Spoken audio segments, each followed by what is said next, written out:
Police say an Ada man was shot to death by a neighbor as he tried to drown 2 babies in a bathtub. News 12's Sydney Gray spoke with one woman who lives just feet away and says she's grateful for her neighbor's quick reaction. Just after 12:40 this afternoon, Karis Butler says several officers rushed into her neighborhood. The next thing I know, my husband comes home from lunch, watching TV, and I look out and there's all these police cars. Police say a man was threatening a woman and her children inside this home at 6th Street and Country Club Road. The lady was screaming, help me, and that the person had a knife. Police say the man tried to drown the woman's twin babies in the bathtub, so a 12-year-old who was inside the home ran to her neighbor for help. Police say that neighbor came running to the home with a revolver and shot the man, who died at the scene. I would have done the same thing myself if I would have heard something going on. The man's body has been sent to the medical examiner's office for autopsy. His name isn't being released until family is notified.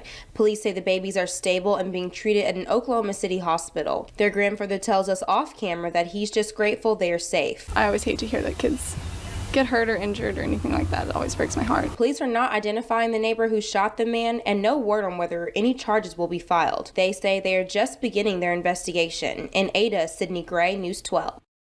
Crime scene tape surrounds this home where one of the worst things imaginable took place. A father allegedly trying to drown his infant twins in the tub. Neighbor Summer Pierce lives just across the street. It's awful because I've held the babies and I played with them and I just gave them clothes yesterday. Authorities say this man, Leland Foster, allegedly held the mother of his 3-month-old twins, a daughter and a son, at knife point as he attempted to drown the infants in the tub. A 12-year-old girl who was in the home ran next door for help. Police were called and officials say Cash Freeman ran to the house armed with a gun and shot Leland Foster twice in the back, killing him. I spoke to Freeman off camera and he was still shaken by what happened, but says he felt he did what he had to do to save the babies, but admits he is a little worried that he could be in trouble.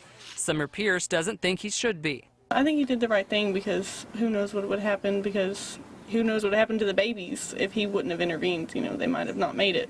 The infants were rushed to an Oklahoma City hospital and survived. As it turns out, this isn't Leland Foster's first alleged act of violence. According to court documents, back in 2011, Foster was charged with domestic abuse by strangulation and arson in the first degree. He pleaded no contest. But now neighbors say they're hopeful it's all over. I'm glad they're okay because they were premature babies when they were born, so they were likely to have problems anyways, and this could just add it on to it. But I'm glad that they're okay, and I hope that I'm glad they won't remember it, and I hope that they make 100% recovery.